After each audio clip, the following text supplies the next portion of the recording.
تو اس کو کیوں دے دیا؟ کیونکہ گفتگو یہ ہوئی تھی کہ پیشن گوئی ہو گئی تھی امام کی جانب سے کہ یحییٰ قتل ہو جائیں گے جس طرح سے زید قتل ہوئے تھے۔ واضح ہے کہ کوئی بھی شخص ہو دنیا کا اگر وہ امام کے واجب حکم کی خلاف ورزی کرے، فاسق ہے، امام زادہ ہو، کسی بھی صنف سے تعلق رکھتا ہو، وہ گناہ گار ہے، فاسق ہے۔ امام نے کہا کہ دیکھو یہ کرو گے تو ہوگا تو یہ نقصان، مت کرو۔ امام ارشاد کر رہے ہیں، حکم شرعی لاگو نہیں کر رہے کسی پر۔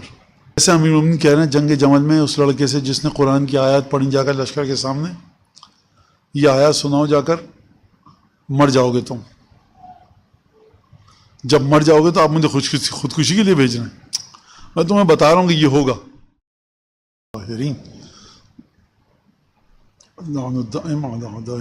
ہماری گفتگو یہ چل رہی تھی کہ جو صحیفہ سجادیہ کا واقعہ ہے کہ کس طرح سے صحیفہ سجادیہ منظر عام پر آیا اگر میں یہ کہوں، اور کس طرح سے کس اولاد کے پاس تھا، اور پھر امام صادق علیہ الصلوۃ والسلام تک کیسے پہنچا، اور وہ تمام چیزیں۔ خلاصہ یہ میں بتا دوں، فاصلہ بہت زیادہ ہو چکا ہے پچھلے درس سے، تو خلاصہ یہ میں بتا دوں آپ کی خدمت میں کہ جب یحییٰ ابن زید، کون یحییٰ؟ امام سجاد علیہ السلام کے پوتے اور جناب زید شہید کے بیٹے، جب زید شہید کو قتل کر دیا گیا تو خراسان کے راستے میں دیکھا راوی نے، تو وہاں پر گفتگو ہوئی، تو انہوں نے صحیفہ سجادیہ اور وہ کتاب نکال کر دی، اور پھر یہ گفتگو ہوئی کہ اب سوال یہ پیش آیا کہ جو یحییٰ ہیں انہوں نے کیوں دے دیا وہ صحیفہ سجادیہ، پورا صحیفہ؟ اگر میں کہوں کتاب اس شخص کو جس کا نام متوکل ہے، یہ وہ متوکل نہیں ہے جو عباسی بادشاہ ہے، خلیفہ ہے، بلکہ دوسرا ایک شخص ہے متوکل، اس کا بھی نام ہے، ہم نام ہے بس اس کا، تو اس کو کیوں دے دیا؟ کیونکہ گفتگو یہ ہوئی تھی کہ پیشن گوئی ہو گئی تھی امام کی جانب سے کہ یحییٰ قتل ہو جائیں گے جس طرح سے زید قتل ہوئے تھے۔ میں نے پہلے بھی کہا یہ بڑا ایک پیچیدہ تحقیق طلب اور تشنہ سوال، تشنہ تحقیق، یہ ایک موضوع ہے کہ امام کے اذن یا حکم سے یہ لوگ قیام کرتے تھے یا بغیر امام کے اذن کے قیام کیا، امام نے مخالفت کی یا امام خاموش رہے یا امام نے حکم دیا۔ واضح ہے کہ کوئی بھی شخص ہو دنیا کا اگر وہ امام کے واجب حکم کی خلاف ورزی کرے، فاسق ہے، امام زادہ ہو، کسی بھی صنف سے تعلق رکھتا ہو، وہ گناہ گار ہے، فاسق ہے، اور خصوصاً جب کہ اس کی وجہ سے سینکڑوں لوگ مریں۔ تو اگر ہمارے پاس یہ بات آ جاتی ہے کہ امام صادق نے کہا تھا حرام ہے تم پر، گناہ کبیرہ ہے اگر تم قیام کرو یہ سب، تو پھر بھی قیام کیا، سینکڑوں مسلمان مارے گئے، حرام ہے، گناہ کبیرہ ہے، یہ کام کرنے والا فاسق ہے، اس میں کوئی شک نہیں ہے، جتنا بھی آپ اس کا نام کا ڈھنڈورا پیٹیں، کوئی بھی ہو۔ لیکن اگر امام خاموش رہے اور امام نے اپنی ولایت کے دائرے کو دیکھتے ہوئے اجتہاد کی اجازت دی، جیسا کہ بعض راوی اپنے اجتہاد کے مطابق انہوں نے فیصلے کیے، امام نے کہا کہ دیکھو یہ کرو گے تو ہوگا تو یہ نقصان، مت کرو۔ امام ارشاد کر رہے ہیں، حکم شرعی لاگو نہیں کر رہے کسی پر۔ جیسے امیر المومنین کہہ رہے ہیں جنگ جمل میں اس لڑکے سے جس نے قرآن کی آیات پڑھی جا کر لشکر کے سامنے، یہ آیات سناؤ جا کر، مر جاؤ گے تم، جب مر جاؤ گے تو آپ مجھے خودکشی کے لیے بھیج رہے ہیں، میں تمہیں بتا رہا ہوں کہ یہ ہوگا اور تم جاؤ۔ میں نہیں کہہ رہا کہ یہ مثال جناب امیر والی، جنگ جمل والی ہو بہو ایسی ہے، میں بتانا چاہ رہا ہوں ایک بات۔ تو امام نے ایک اجتہاد کے حساب سے اجازت دی کہ تم، ہم مخالف ہیں، ہم یہ منع کر رہے ہیں۔ کون سے مخالف ہیں؟ مخالفت امام کی دو طرح کی ہے، ایک حکم ارشادی، ایک حکم مولوی۔ حکم ارشادی کیا ہے؟ کہ ابن رسول اللہ میں ابھی باہر جا رہا ہوں، امام کہیں گے دیکھو دھوپ بہت ہے، سر میں درد ہو جائے گا، نکسیر پھوٹ جائے گی، واضح حکم ارشادی ہے، مت جاؤ، نقصان ہوگا۔ یہاں پر امام امامت کے عنوان سے حکم نہیں دے رہے، ٹھیک ہے، بلکہ امام کی جگہ پہ اگر ہم اور آپ ہوتے، ہمارا دوست ہوتا، ہم بھی یہ کہہ رہے ہوتے. لیکن ایک دفعہ امام کہہ رہے ہیں کہ حل من ذاب یذب عن حرم رسول اللہ، یہ وہ نہیں ہے کہ امام حسین السلام کو آپ امامت سے جدا کر کے کہیں یہ پکار میں بھی ہوتا آپ بھی ہوتے یہ کہتے تو واجب تھی استغاثے پہ لبیک کہنا، نہیں، یہ وہ نہیں ہے اب. لہٰذا امام کبھی کبھی اپنے آپ کو ایک عام انسان کے مقام پر رکھ رہا ہوتا ہے، کبھی امامت کے مقام پہ رکھ کے گفتگو کرتا ہے امام. تو لہٰذا اور اس کی بہت ساری مثالیں موجود ہیں. جب امام کہہ رہے ہیں کہ انگور لا کے رکھے، امام نے کہا ایک ایک دانہ کھاؤ اس کا، میں 2 دانے کھا لوں تو میں مبغض اہل بیت ہو گیا، جہنمی ہو گیا، امام کی دان نہیں. امام کہہ رہے ہیں ایک ایک دانہ کھاؤ، حلق میں اٹک جائے گا، اچھو ہو جائے گا، تمیز سے کھاؤ. تو یہ درست ہے امام کے حکم کی مخالفت ہو رہی ہے، لیکن حکم ارشادی ہے. بالکل ایسی مثال کہ میں کہوں ایک گاڑی جا رہی ہے ٹیکسی، اس میں 15 سوٹ کیس رکھ دوں، امام کہیں نہیں آئیں گے یہ سوٹ کیس اس گاڑی کے ٹرنک میں، ڈگی میں. جب میں میں کوشش کرتا ہوں، اچھا امام کہیں جاؤ کوشش کرو، ہم اندر جا رہے ہیں گھر میں، تو میں نے حرام کیا، فاسق ہو گیا، دشمن امام و نعوذ باللہ. نہیں، امام مجھے زندگی کا ایک طریقہ سکھا رہے تھے. امام کہہ رہے ہیں دیکھو صبح کو نا سورج نکلنے کے 4 گھنٹے کے بعد سودا خریدا کرو. ان کو نہیں اپنا رسول اللہ میں عصر کے بعد جاتا ہوں. اچھا ٹھیک ہے، حرام نہیں کیا میں نے یہ کام، یہ واضح علماء نے بحث کی ہے، اور آپ کو 10 مثالیں ایسی ملیں گی، سینکڑوں مثالیں ایسی مل جائیں گی آپ کو کہ جس میں امام نے حکم ارشادی کا ہے. تو ہو سکتا ہے حکم ارشادی ہوئی ہے، لیکن یہ بھی بات واضح ہمارے پاس روایتیں ایسی ہیں کہ جس میں جناب زید نے جب بلایا بعض اصحاب کو امام صادق کی دعوت دی میرے ساتھ قیام میں شامل ہو، تو وہ صحابی نہیں گیا، اس نے آگے چھٹے امام کو بتایا، اور روایت کے اندر موجود ہے کہ امام نے کہا تم نے بڑی اچھی دلیل دی. یعنی دیکھو میں اپنے حوالے سے کہہ رہا ہوں جو میری سمجھ میں آیا بات روایت کو دیکھ کر. زید سے امام گویا کہہ رہے ہیں زبان حال سے اپنی ان ریٹن لا کی صورت میں تم فقیہ و مجتہد ہو، ٹھیک ہے جاؤ، لیکن قتل ہو جاؤ گے، دیکھو فائدہ نہیں ہوگا. نہیں ابن رسول اللہ میں یہ کام کروں گا.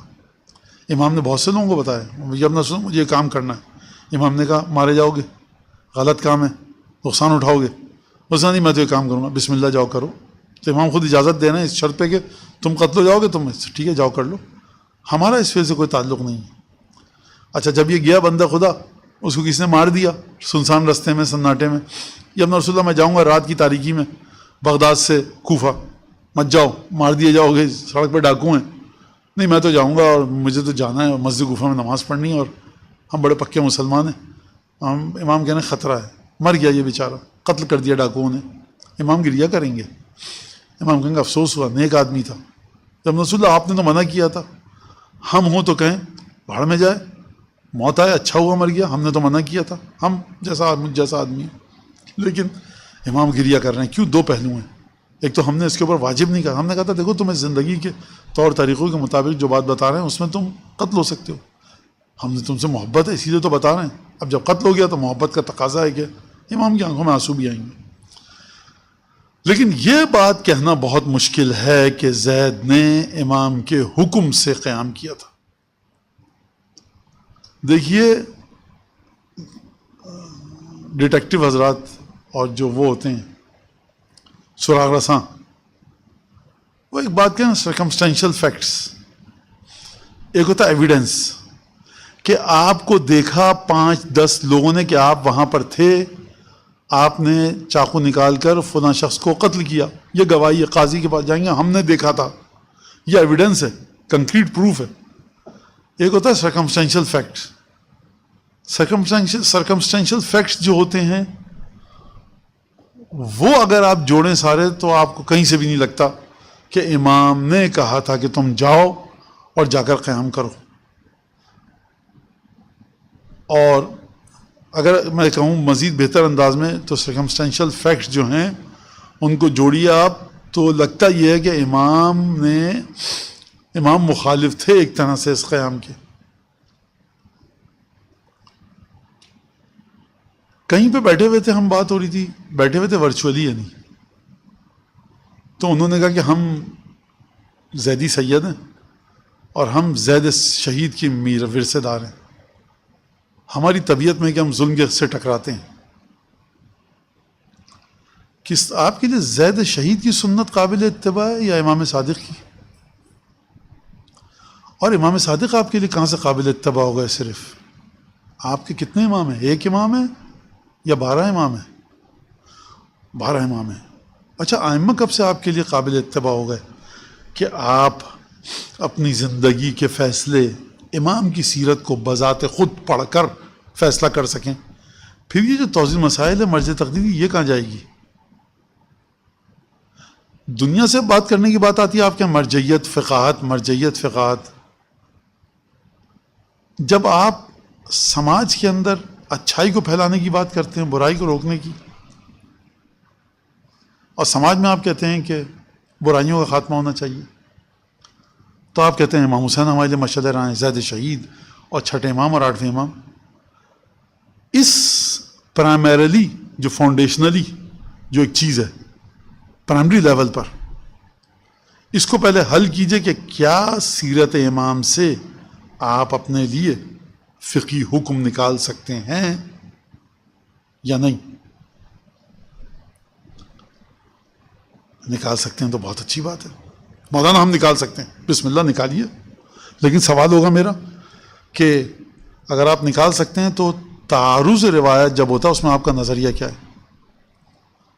آپ جب کہہ رہے ہیں کہ مولانا 2 رستے آ جائیں میرے سامنے، بورڈ نہ ہو کوئی بھی وہاں پر، اور ہم نکلے ہوں فرض کیجئے بمبئی سے، ہمیں نہیں پتہ کون سا رستہ یو پی جا رہا ہے، کون سا رستہ بنگلور، یا ہم کراچی سے نکلیں ہمیں نہیں پتہ کون سا رستہ لسبیلا اتھل جا رہا ہے، کون سا رستہ حیدرآباد، کسی پہ بھی چل پڑیں گے. تو کسی بھی چلنا اپنی مرضی سے غلط چیز ہے، ثبوت نہیں ہے، حجت نہیں ہے آپ کے پاس. اگر آپ کو نقصان ہوا تو آپ نے غلط کام کیا ہے، آپ گناہ کما رہے ہیں جن کو پیچھے آپ نے اپنے چلایا. تو ہمارے یہاں جو ہے نا وہ اکیڈمک بات کرنے کا زمانہ نہیں رہا. اب آپ جذباتی باتوں کے ذریعے بات کیجئے، سارا مسئلہ صحیح ہے. تو پہلی بات یہ کہ ہم زید شہید کو کسی ٹرائل کے کٹہرے میں نہیں لا رہے، انٹروگیشن نہیں کر رہے ان سے، نعوذ باللہ. محترم ہے ہمارے لیے، امام زادے ہیں، ہمارے علماء نے اشعار کہے ہیں مرثیے میں. لیکن مسئلہ یہ ہے کہ آپ زید شہید کو تو چھوڑیے، امام معصوم نہیں ہے. آپ کسی بھی امام کے پیچھے جب چلتے ہیں، ہم ان کی اس امام فلاں امام 12 میں سے کوئی بھی امام اس کے پیچھے چلیں گے، تو اگر آپ کسی پرٹیکولر اسپیسیفک سرٹن امام کے پیچھے، کسی خاص ایک امام کے پیچھے چل رہے ہیں، اس امام کی سیرت سے ایک اور امام کی سیرت ٹکراتی ہے، یہاں پہ کیا کریں گے آپ؟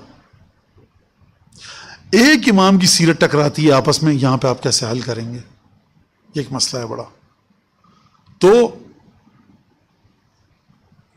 پھر امام نے کیوں کہا؟ امام کی ولایت اور فقی کے اجتہاد میں زمین آسمان کا نہیں، اندھیرے اور نور کا فرق ہے. فقی کہاں پر، امام کہاں پر؟ کسی نے اگر رسول خدا کی شان میں گستاخی کی، حکم موجود ہے توضیح مسائل میں. امیر المومنین کی شان میں گستاخی کی، حکم شریعت پہ موجود ہے. خود امام حسن نے اس کو معاف کر دیا، کچھ نہیں کہا، مسکراتے رہے. تو آپ کیوں نہیں چلتے امام حسن کی سیرت کے پیچھے؟ امیر المومنین کو ایک شخص نے سب کیا. سب کا مطلب کیا ہے؟ معذرت چاہتا ہوں، یہ ممبر کا لفظ نہیں ہے، گالی دی. اصحاب بیٹھے تھے، اچھلے لپکے اس کے قتل کر دیں، اس کو ماریں. امام نے کہا سبن بسبن او عفو عن ذنب، گالی دی، تم بھی ایک گالی دے دو، یا اس نے گناہ کیا معاف کر دو. تم ہاتھاپائی پہ کیوں اترے ہو؟ اچھا یہ اس لیے نہیں کہ امیر المومنین گالی کی اجازت دے رہے ہیں، کہنا دیکھو 2 آپشن ہیں بشری لحاظ سے تمہارے سامنے. تو یہ امیر المومنین کیا مسئلہ ہے؟ رسول خدا کے سامنے کیا، لوگوں نے رسول خدا کو اذیتیں دیں، رسول خدا نے کوئی ریئیکشن نہیں دکھایا. لیکن بعض کے بارے میں کہا اگر پردے سے بھی لپٹے ہوں کعبے کے، ان کو قتل کر دو. تو آپ کیسے حل کریں گے ان چیزوں کو؟ اس زمانے کے کس کیس کو اس زمانے کی کس کیس کے ساتھ میچ کرتے ہوئے آپ کہیں گے صاحب سملیرٹی ہے اور میرا ورڈکٹ، میری ڈگری یہ آ رہی ہے. تو یہ جو فقی 30-40 سال میں زحمت کرتا ہے، ایسا نہیں ہے کہ ہر شخص کہ جو آ گیا 4 اس نے آیتیں سیکھ لیں، 2 سمر سیشن میں چلا گیا، 5 سمر کیمپ کر لیے، وہ اپنے آپ مجھتا یہ ہو رہا ہے وہ ہو رہا ہے. یہ معاشرے کی بڑی بدحالی ہے. اور ہم کبھی بیٹھے ہوتے ہیں، کبھی میں اپنی ذاتی بات کر رہا ہوں اور لوگ نہیں پہچانتے جیسے، تو وہ اپنے دھڑلے سے بڑے ببانگے دول مذہبی بحثیں کر رہے ہوتے ہیں. تو پھر آپ یہ بتائیے تو یہ تو ایسا ہو گیا، تو پھر یہ کیا بات ہوئی؟ امام حسن نے یہ تھوڑی کہا ہے. ایک جو بات صحیح ہو رہی ہو وہاں پر، اور آپ بھی لذت اور لطف لے رہے ہوتے ہیں کہ مثلاً یہ تعلیمات تشیع یہ اس طرح سے بازیچہ بن گئی ہیں اور لوگ زحمت نہیں دیتے اپنے آپ کو. خیر اس کو چھوڑیے. تو یہ بات یہاں پر تو ہم نے نہ جناب زید کی توہین کر رہے ہیں، اس کے ساتھ ساتھ ہم اسی مقام پر یہ بھی کہہ رہے ہیں اس کے ساتھ ساتھ کہ جناب زید کے بارے میں یہ ثابت کرنا کہ امام نے حکم دیا تھا جا کر قیام کرو، یہ بڑا مشکل ہے ثابت ہونا میرے لحاظ سے، کیونکہ ٹکراؤ ہے روایتوں کے اندر. اور پھر یہ کہنا کہ ہم جناب زید کی نسل سے اور ہم جناب زید کی سنت پر چلتے ہیں. کس نے آپ کو حق دیا جناب زید کی سنت پر چلیں؟ سنت صرف اور صرف 12 امام 14 معصومین کی ہے. عالم امامت میں صرف ایک امام زادہ ہے جس کے بارے میں کہا گیا قلبی لکم مسلم، وہ ہیں حسب الفضل. کہا گیا جناب زینب اسی مرحلے پر ہیں، جناب علی اکبر اسی مرحلے پر ہیں، لیکن میں بات کر رہا ہوں جو اس باتی مرحلے پر چیز آ چکی ہے ثبوت سے نکل کر. ثبوت ہے کہ اس بات ہے. ثبوت کیا مطلب؟ یعنی ایویڈنس نہیں ہے آپ کے پاس کوئی ریٹن. عقیدہ آپ کا یہ کہتا ہے بی بی زینب اسی طرح سے لازم الاتباع اور اطاعت ہیں جیسے جناب ابو الفضل عباس. عقیدہ آپ کا کہتا ہے، لیکن آپ کے پاس کوئی جملہ لکھا ہوا نہیں آیا، کوئی مسئلہ نہیں.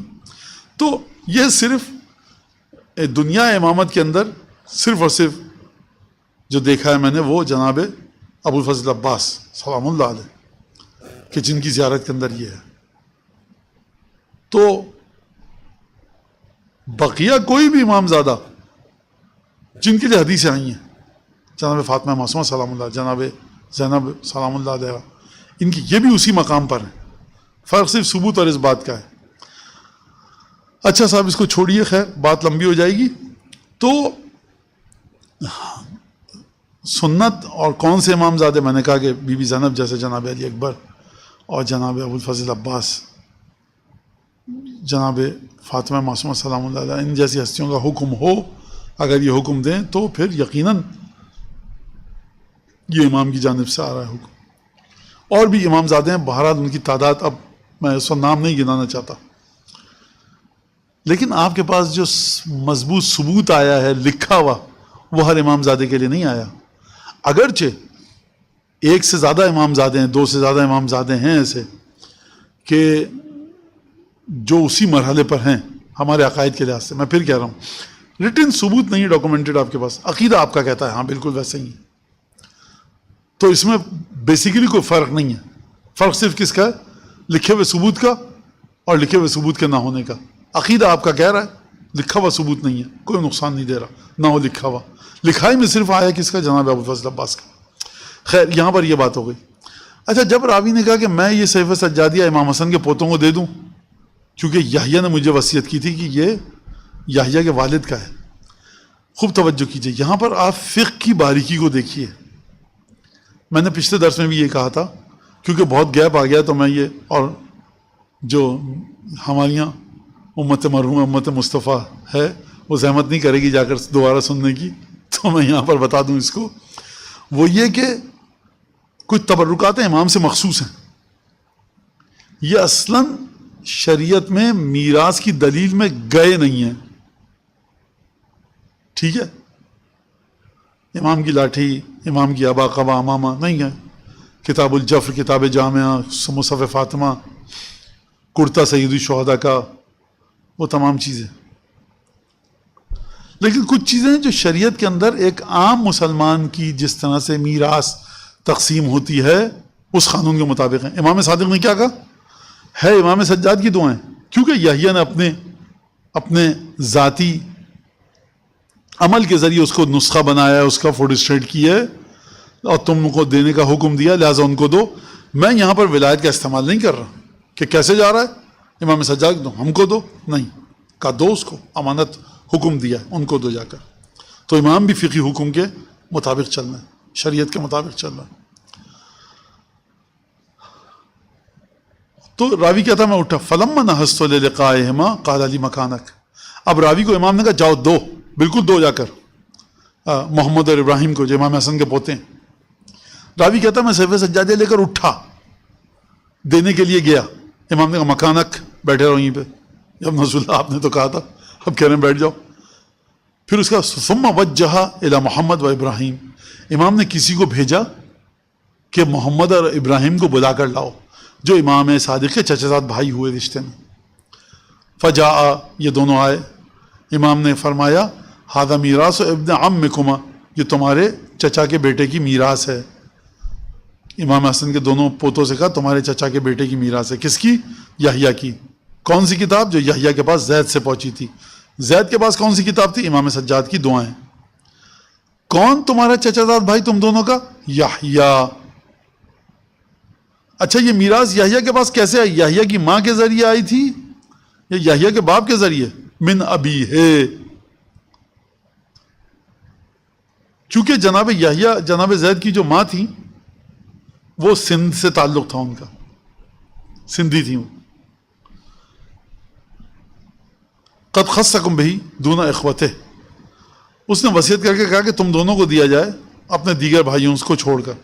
وَنَحْنُ مُشْتَرَطُونَ عَلَيْكُمْ فِيهِ شَرْطًا، یہاں پر امام نے اپنی ولایت کا اعمال کیا۔ جب امام صادق آپ سے کوئی تعلق نہیں ہے تو آپ کیوں شرط لگا سکتے ہیں؟ امام فرما رہے ہیں ہم ایک شرط لگا رہے ہیں تم دونوں پر۔ فقال، ان دونوں نے کہا رحمک اللہ، قل، خدا کی رحمت آپ پر نازل ہو، بتائیے، بولو۔ فقولک المقبول، آپ کی بات قبول کر لی گئی، آپ کا قول قبول و مقبول ہے۔ امام نے فرمایا لا تخرجا بہذہ الصحیفۃ من المدینہ، مدینہ منورہ سے، شہر پیغمبر سے باہر لے کر مت جانا اس کو۔ دونوں نے پوچھا ولما ذاک، ایسا کیوں کہ یہ کیا وجہ ہے؟ امام نے فرمایا ان ابن عمکما خاف علیہا امرا اخافہ انا علیکما، امام نے فرمایا اسی وجہ سے کہ جس چیز سے تمہارا چچا زاد بھائی ڈر رہا تھا نا یحییٰ، اسی چیز سے میں بھی ڈر رہا ہوں۔ تمہارا چچا زاد بھائی کس سے ڈر رہا تھا؟ ان دونوں نے کہا انما خاف علیہا حین علم انہ یقتل، ان دونوں نے کہا امام حسن کے پوتوں نے کہ اے جعفر صادق، اے امام، اے ابن رسول اللہ، ہمارا چچا بھائی ڈر رہا تھا کہ جب اس کو پتہ لگ گیا کہ میں قتل کر دیا جاؤں گا تو وہ ڈر رہا تھا میں قتل ہو جاؤں گا تو یہ نسخے کا کیا ہوگا، اور یہ بنو امیہ ایسا نہیں اس کو جلا دیں گے، لے کے جائیں گے، کہیں گے یہ عبد الملک ابن فلان کا، ہشام ابن عبد الملک کی دعائیں تھیں۔ شوق پہنچتا ویسے دنیا کو، یہ کیا ہو گیا، عجیب ہے۔ امام نے کہا ہے یہ اپنے نفع کے لیے استعمال کریں گے۔ امام نے فرمایا وَأَنْتُمَا فَلَا تَأْمَنَّا فَوَاللَّهِ إِنِّي لَأَعْلَمُ أَنَّكُمَا سَتَخْرُجَانِ كَمَا خَرَجَ وَسَتُقْتَلَانِ كَمَا قُتِلَ، جس بات سے یحییٰ ڈر رہا تھا نا اس نے تم تک پہنچایا، میں بھی تمہارے بارے میں ڈر رہا ہوں امام حسن کے پوتوں کہ تم دونوں بھی قتل کر دیے جاؤ گے، لہٰذا میں جانتا ہوں بغیر کسی شک کے کہ تم مدینے سے نکلو گے، خروج کرو گے۔ خروج کا مطلب یہ نہیں ہے ایگزٹ مدینے سے، مغادرہ، ستخرجان، خروج کرو گے، بادشاہ کے خلیفہ کے خلاف تلوار اٹھاؤ گے جس طرح سے یحییٰ نے اٹھائی، اور تم دونوں قتل ہو جاؤ گے اسی طرح سے جیسے یحییٰ قتل ہوئے۔ فقاما وہما یقولان، یہ دونوں یہ سن کر اٹھے اور یہ کہتے ہوئے اٹھے لا حول ولا قوت الا باللہ العلی العظیم۔ یاد رکھیے گا فارسی میں، اسلامی دنیا میں بر صغیر کے علاوہ لا حول ولا قوت الا باللہ کا مقام الگ ہے۔ آپ لا حول ولا قوت پڑھتے ہیں جب کوئی بےہودہ چیز دیکھتے ہیں، بے ڈھنگی بات دیکھتے ہیں، غلط چیز دیکھتے ہیں کوئی۔ امامت کے کلچر میں جب بندہ اپنے آپ کو دیکھتا ہے کہ میں خدا کی مدد کا اس وقت محتاج ہوں تو معصومین نے لا حول پڑھی اس وقت۔ فلما خرج قال علی ابو عبداللہ، جب یہ دونوں بھائی چلے گئے تو امام نے متوکل سے پوچھا یا متوکل کیف قال لک یحییٰ، امام نے پوچھا اے متوکل یہ تو بتاؤ کہ جب تم سے صحرا میں، دشت میں، بیابان میں یحییٰ جب ملے تھے تو یحییٰ نے یہ کیسے کہا کہ میرا چچا محمد باقر اور محمد باقر کا بیٹا جعفر صادق لوگوں کو زندگی کی طرف بلاتے ہیں اور ہم لوگوں کو موت کی طرف بلاتے ہیں؟ یہ کیسے کہہ دیا اس نے؟ امام سوال کر رہے ہیں. تو میں نے کہا نعم، جی مولا، اصلحک اللہ، خدا آپ کی اصلاح کرے. لفظی ترجمہ یہ ہے. با محاورہ ترجمہ کیا ہے؟ وہ یہ ہے کہ سلامت رہیں مولا، خدا آپ کا اقبال بلند ہو، سلامت رہیں، خدا آپ کو نیکی دے. ہم کہتے ہیں آپ عام الفاظ میں اللہ آپ کو نیکی دے، سلامت رہیں آپ. وہ بھول گیا تھا میں، اس میں یہ ایک ایڈیومیٹک ترجمہ یہ ہے، لفظی ترجمہ خدا آپ کی اصلاح کرے. تو لوگ پریشان رہتے ہیں. یہ باقاعدہ محققین حدیث نے کے لیے پریشانی کا باعث ہے. یہ کیا تھا؟ لوگوں نے تحقیق کی اس پہ جا کے. بہرحال قد قال علی ابن عمک یحییٰ ذالک، جی مولا یا ابن رسول اللہ، آپ کے چچا زاد بھائی یحییٰ نے، کون ہے یحییٰ؟ بار بار میں بتا رہا ہوں، امام سجاد کا پوتا، یہ کہا ہے آپ کے بارے میں. ٹھیک ہے. اب یہاں پر ایک بڑی پیچیدہ حساس بحث ہے. صاحبان فہم کے لیے اس کے اندر بالکل روایت واضح ہے. یہ ایک بڑا اہم مسئلہ ہے. خدا نے حضرت ابراہیم سے کہا کہ ابراہیم دیکھو اپنے زمانے کا جو تمہارے نمرود ہے یا کوئی بھی جو ہوں گے، اسے ٹکرانے کی کوشش مت کرنا. 20 سال اس کی حکومت کے لکھے میں ابھی، میرے بقول تم فنا ہو جاؤ گے، اس کی حکومت کو کچھ نہیں ہوگا. یہ بڑی پیچیدہ بحث ہے کہ کب امام مشیت کو دیکھتا ہے امام معصوم، کب امام معصوم کیا کرتا ہے، کس طرح سے. یہ تھکا دینے والی ایک بحث ہے، لیندی بڑی. آپ مورد کیس ٹو کیس دیکھیں، سمجھائیں. بہرحال المختصر قصہ یہ کہ حکم خدا ہے. خدا کہہ رہا ہے اس وقت تلوار مت اٹھاؤ، حکم شرعی آ گیا. ٹھیک ہے. ویسے پروردگار آپس کی بات ہے، میں اور تو بیٹھے ہیں، مناجات کر رہا ہوں تجھ سے، تو مجھے بتا دے کہ کیوں نہیں اٹھاؤں. اگر بتا دے گا تو تیری مہربانی، نہیں بتائے گا تب بھی تیرا بندہ ہوں، جواب آئے گا. اصل میں ہمارے پاس لکھا ہوا ہے کہ ابھی ان کی حکومت تقریباً 60-70 سال اور چلے گی، ہم نہیں ہٹانے والے اس حکومت کو. اچھا ٹھیک ہے، صحیح ہے. تو کبھی کبھی شرعی حکم جو آتا ہے وہ اس وجہ سے آتا ہے کہ بیکار ہے، کچھ نہیں کر سکتے تم لوگ. کبھی کبھی شرعی حکم اپنی کسی اور مصلحت کی وجہ سے آتا ہے. ٹھیک ہے. تو یہ ایک پیچیدہ سی گفتگو ہے، میں نے اشارہ کیا بس یہاں پر. اب یہاں پر بات کیا ہو رہی ہے؟ بات یہ ہو رہی ہے کہ ایک امام صادق کی سوچ ہے اور امام باقر کی، ایک ہے جناب یحییٰ کی سوچ اور جناب زید کی سوچ. یہ دو سوچیں آپ کو مل رہی ہیں اماموں کے درمیان. امام کی سوچ کے مقابلے پہ کون ہے؟ امام زادہ. آپ امام زادوں کی سوچ کے پابند ہیں یا امام کی سوچ کے؟ یہ ایک بڑا سا سیدھا سا سوال ہے، پالیسی میکنگ. جب میں یہ گفتگو کرنے آ رہا تھا یہاں پر تو میں نے کہا یہ کسی میں پڑھوں گا تو ہمارے یہاں ماشاء اللہ سے لوگ سنتے ونتے تو ہیں نہیں، ذہن اس حد تک بلاک ہیں. جناب زید کی توہین کی، جناب یحییٰ کی توہین کی. یہ توہین کی بات ہی نہیں ہو رہی ہے. یہ بات ہو رہی ہے امام اپنی ولایت کے نتیجے میں اپنے زمانے کے کسی بھی موجود شخص کو، اپنے زمانے میں کسی بھی موجود شخص کو یہ بھی بتا سکتے ہیں اسی وقت، بیک وقت، ایٹ دا سیم ٹائم، کہ غلط کرو گے نقصان تو ہوگا، لیکن تم مجتہد ہو، خود اجازت ہے تمہیں کر لو. یہ شخص قابل اتباع نہیں ہو سکتا. قابل اتباع آپ کے لیے امام صادق رہیں گے.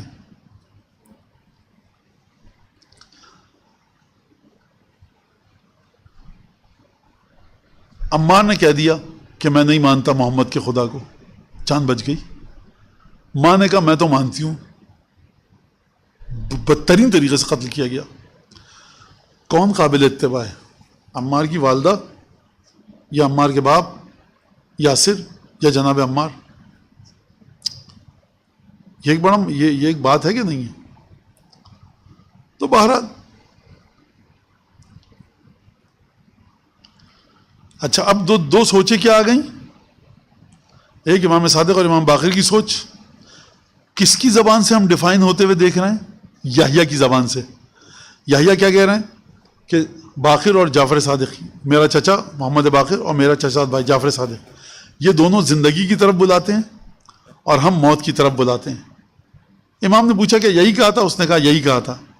اب امام صادق اس بات کو ڈیفائن کر رہے ہیں، اس کا ڈائسیکشن کر رہے ہیں، اس قول کی آٹوپسی کر رہے ہیں، تشریح لازا اور پوسٹ مارٹم بڑا غلط لفظ ہو گیا آج کل، لیکن ہم کہتے تھے، یعنی اس کی کالبد، یا فارسی میں کہتے ہیں کالبد شکافی، الگ الگ کر کے بتا رہے ہیں، اس کا ڈیکمپوز کر رہے ہیں اور اس کو جو کیمیکلز ہیں، جو کمپاؤنڈ ہیں، اس کو ایلیمنٹ میں تبدیل کر کے ہر ایک کا انالیسس کر رہے ہیں.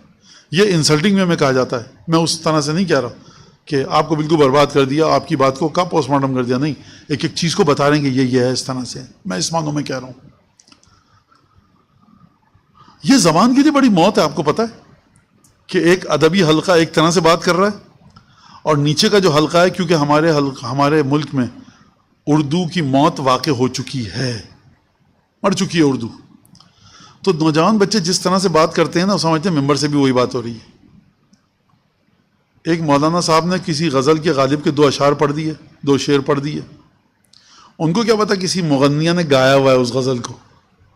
نوجوان بچوں نے کہا یہ مولانا نے غزل سنی ہے، میوزک سنتے ہیں، کیونکہ ان کا ریسورس وہی ہے. یعنی نعوذ باللہ خاکم بدہن، کل اگر کوئی گانے والی یا گانے والا غزل میں کوئی نعوذ باللہ آیت لے آئے اور آپ وہ آیت پڑھیں، نوجوان بچہ کہے گا مولانا قرآن تو کھول ہی نہیں سکتے. یقیناً انہوں نے وہ گانا سنا. تو ہر انسان اپنے ریسورسز کی بنیاد پر طے کرتا ہے چیزوں کو. تو ہمارے معاشرے میں بہت بڑا مسئلہ ہو گیا ہے، بہت بڑا، کہ ایک انتہائی شستہ رفتہ محاورہ ہے، انتہائی نازیبا، تبدیل ہو چکا ہے ایک خاص حلقے میں. وہ حلقہ اگر آپ کی بات سنے گا یہ اس طرح سے. خیر اس کو جانے دیجئے، بات لمبی ہوگی. آئیے دوبارہ اسی حدیث پہ. تو اب امام یحییٰ اور زید کی فکر کو امام باقر اور اپنی امام صادق دونوں کا موازنہ کر رہے ہیں. اب امام نے فرمایا یرحم اللہ یحییٰ، خدا کی رحمت ہو یحییٰ پر. خوب توجہ کیجیے گا، امام نہیں کہہ رہے کہ فاسق و فاجر تھا. ان ابی حدثنی عن ابی عن جدہ عن علی، میرے بابا نے مجھے بتایا. کون ہے میرا بابا؟ محمد باقر. کس سے بتایا؟ عن ابی ہے. محمد باقر کا کون بابا ہے؟ امام سجاد، پدر بزرگوار سلام اللہ علیہما. امام سجاد کے کون والد ہیں؟ امام سجاد نے، معذرت، میرے والد نے، امام باقر نے اپنے والد امام سجاد سے، اور امام سجاد نے اپنے جد سے. کون ہے جد؟ علی بن ابی طالب.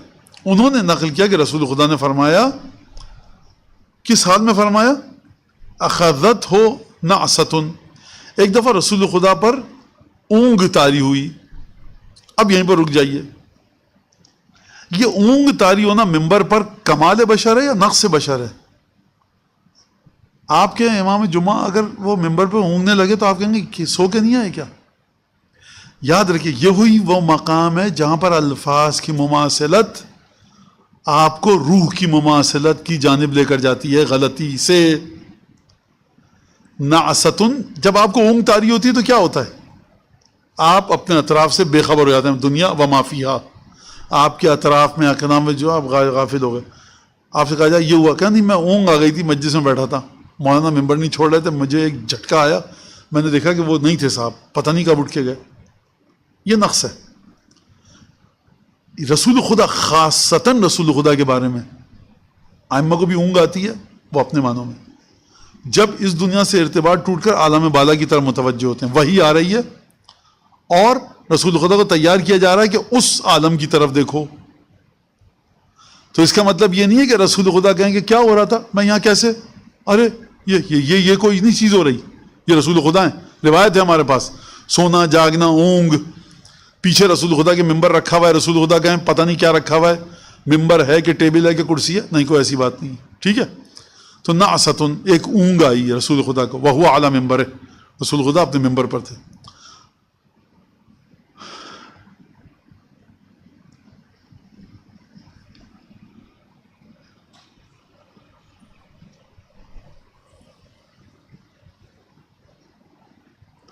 اچھا میں نے ایک صحیح ترجمہ نہیں کیا، یہ جدہی کا جو ضمیر ہے نا، یہ جدہی کا جو ضمیر آیا اوپر، یہ پلٹ رہا ہے کہ میرے بابا نے اپنے جد سے نقل کیا ہے.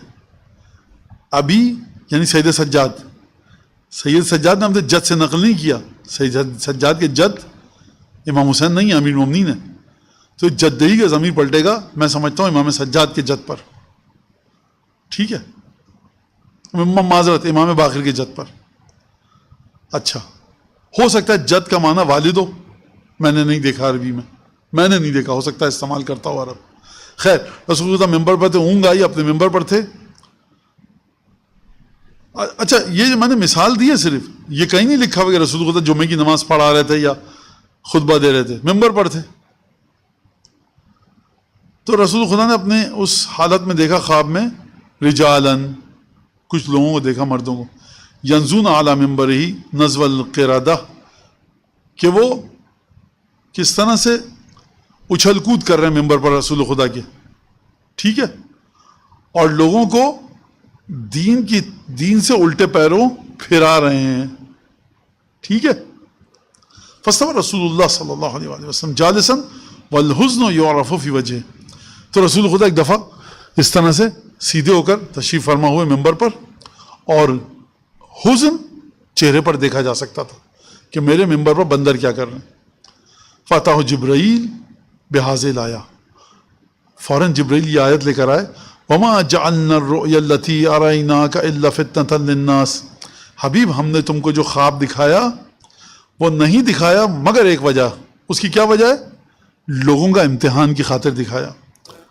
والشجرۃ الملعونۃ فی القرآن، اور یہ جو ہم نے تم کو دکھایا یہ شجرہ ملعونہ ہے قرآن میں.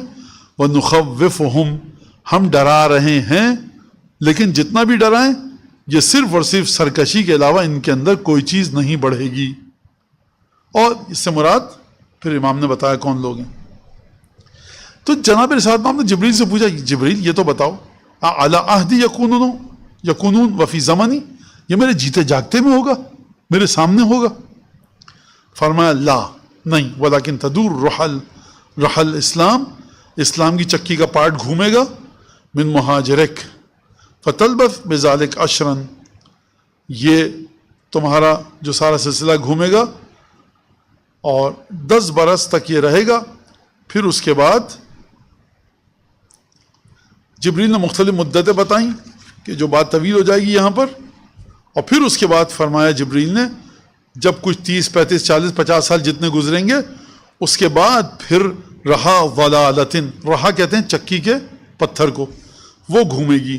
وہی قائمۃ علی قطبہا، کس کے بعد کس طرح سے گھومے گی؟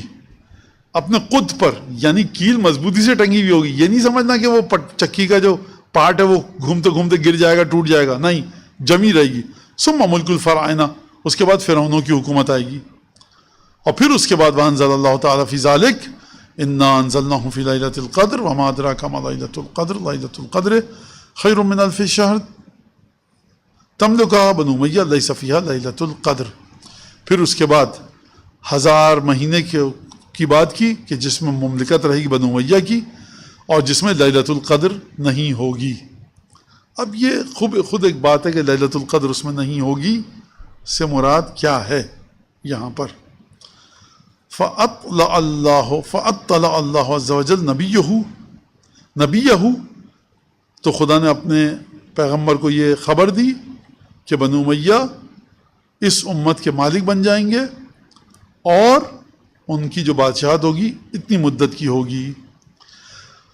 فَلَوْ تَعَوَلَتْهُمْ الْجِبَالُ لَطَالُوا عَلَيْهَا، اگر پہاڑ بھی بنو امیہ کے راستے میں آئیں گے تو یہ پہاڑوں پر بھی قابو پا لیں گے. تو اس وجہ سے، یہ میرا جملہ ہے، اس وجہ سے یحییٰ سے کہہ رہے ہیں فضول میں جا رہے ہو. حتی یأذن اللہ تعالیٰ بزوال ملکہم، یہاں تک کہ خدا اجازت دے گا کہ اب ان کا ملک بادشاہت بنو امیہ کی ختم ہو جائے گی. وہم فی ذلک یستشعرون عداوۃ اہل البیت و بغضنا، اور اس کے باوجود یہ اس حالت میں شعار بنا لیں گے، اپنا نصب العین بنا لیں گے، طبیعت میں ان کی آ جائے گا ہم اہل بیت سے دشمنی اور ہمارا بغض. اخبر اللہ نبیہ بما یلقی اہل بیت محمد، خدا نے خبر دے دی ہے اپنے نبی کو کہ اے محمد تمہارے گھر والے جن حالات کا سامنا کریں گے، اور خدا نے خبر دے دی اپنے نبی کو کہ اہل مودتہم و شیعتہم منہم، کہ بنو امیہ کے بعد جو فرائنہ کی حکومت آئی ہے بنو امیہ کی، اس کے اندر جو خانوادہ نبوت سے مودت کرنے والے ہوں گے اور ان کے سچے چاہنے والے ہوں گے، انہیں کن حالات کا سامنا ہوگا؟ فی ایامہم و ملکہم، ان کے بادشاہت کے ایام میں اور ان کے بادشاہ ملک مملکت کے دوران۔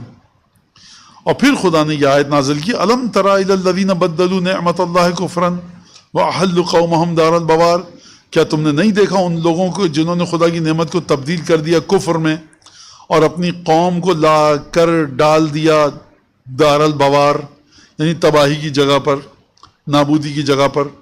کون سی جگہ ہے نابودی کی؟ جہنم۔ اس کو عربی میں کہتے ہیں عطف بیان، کہ مبہم ہوتی ہے ایک چیز، اس کو آگے ایک چیز بیان کرتی ہے۔ بعض دفعہ کہتے ہیں اس کو بدل بھی ہو سکتا ہے، بہرحال یہ ایک بحث ہے نحو کے اندر۔ یصلونھا وبئس القرار۔ پھر فرمایا خدا کی نعمت کون ہے؟ محمد اور اس کے اہل بیت ہیں، ان کی محبت ایمان ہے، جنت میں داخل ہوگا، اور ان کا بغض کفر ہے اور نفاق ہے، جو کہ مثلا جنت میں داخل کر دے گا، جہنم میں داخل کر دے گا۔ ان کی محبت جنت میں داخل کر دے گی، ان کی نفرت جہنم میں داخل کر دے گی۔ فَأَسَرَّ رسول اللہ ذَلِكَ إِلَىٰ عَلِيٍّ وَأَهْلِ بَيْتِهِ، اس چیز کو، اس راز کو منتقل کیا، کس نے؟ رسول خدا نے، امیر المومنین اور امیر المومنین کے گھر والوں تک۔ اور پھر فرمایا چھٹے امام نے، ما خرج ولا یخرج منا اہل البیت، خروج نہیں کیا اور نہ خروج کرے گا کوئی ہم اہل بیت میں سے ہمارے 12ویں کی امامت تک کوئی بھی، کہ وہ اگر ظلم کو دفع کرے، دور کرے، یا کسی حق کو جو پامال ہو رہا ہے اٹھا کر کھڑا کرے، اِلَّا اسْتَلَمَتْهُ الْبَلِيَّةُ، مگر یہ کہ بلا اسے چاروں طرف سے دبوچ کر کچل کے رکھ دے گی۔ یہ ہم کو پتہ ہے، ہم ان سے بھی یہی کہہ رہے ہیں کہ مت کرو یہ کام۔ وَكَانَ قِيَامُهُ زِيَادَةً فِي مَكْرُوهِنَا وَشِيعَتِنَا، اور جو بھی قائم سے پہلے ہمارے قیام کرے گا وہ ٹھیک تو کوئی چیز نہیں کر سکے گا، ہاں وہ ہماری تکلیفوں میں، ہماری اذیتوں میں اور ہمارے شیعوں کی اذیتوں میں اضافے کا باعث بنے گا۔ یعنی وہ کہتے ہیں نا کہ تمہارے خیر کی توقع نہیں ہے، شر مت پہنچاؤ اپنا، یہ فارسی کا ایک محاورہ ہے۔ تو جو بھی قیام کرے گا وہ چاہے گا کہ ظلم کو دور کر دے، وہ چاہے گا حق کو ینعش، اٹھا کر کھڑا کر دے اپنے مقام پر، جو حق پامال ہو رہا ہے، غلط کر رہے ہو، تمہارا یہ قیام کرنا ہمارے شیعوں کے لیے اور ہمارے لیے سوائے تکلیف کے اور جھنجھٹ کے کوئی باعث نہیں بنے گا۔ متوکل ابن ہارون جو راوی ہے وہ کہتا ہے، پھر اس کے بعد امام صادق علیہ السلام نے املا کیا دعاؤں کو، یہ 75 دعائیں، 75 چیپٹر تھے۔ سقط عنی منہا 11 بابا، 11 مجھ سے ضائع ہو گئے۔ 75 میں سے 11 نکال دیے تو کتنے بچے؟ 64 بچے۔ وحافظت منہا نیفا و60 بابا، 60 سے زیادہ میں نے جو چیپٹر تھے دعاؤں کے اس کو حفظ کر لیا۔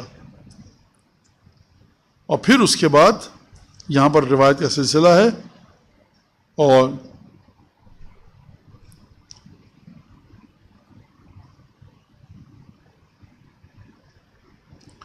پھر کہتے ہیں لقیت یحییٰ بن زید بن علی، میں ملاقات کی میں نے یحییٰ بن زید بن علی سے، وذکر الحدیث بتمامہ الی رؤیا النبی التی ذکرہا جعفر محمد نابائی صلوات اللہ علیہم، اور میں نے پھر جا کر یحییٰ کو وہ خواب بھی بتایا جو جعفر صادق کے ساتھ میری ملاقات ہوئی تھی۔ اب اس کے بعد یہاں پر دعائیں ہیں، اور پھر ہم انشاءاللہ اگلے ہفتے سے دیکھیں کیا ہوتا ہے، مگر یہ خدا کیا چاہتا ہے انشاءاللہ تعالی۔ وآخر دعوانا ان الحمد للہ رب العالمین۔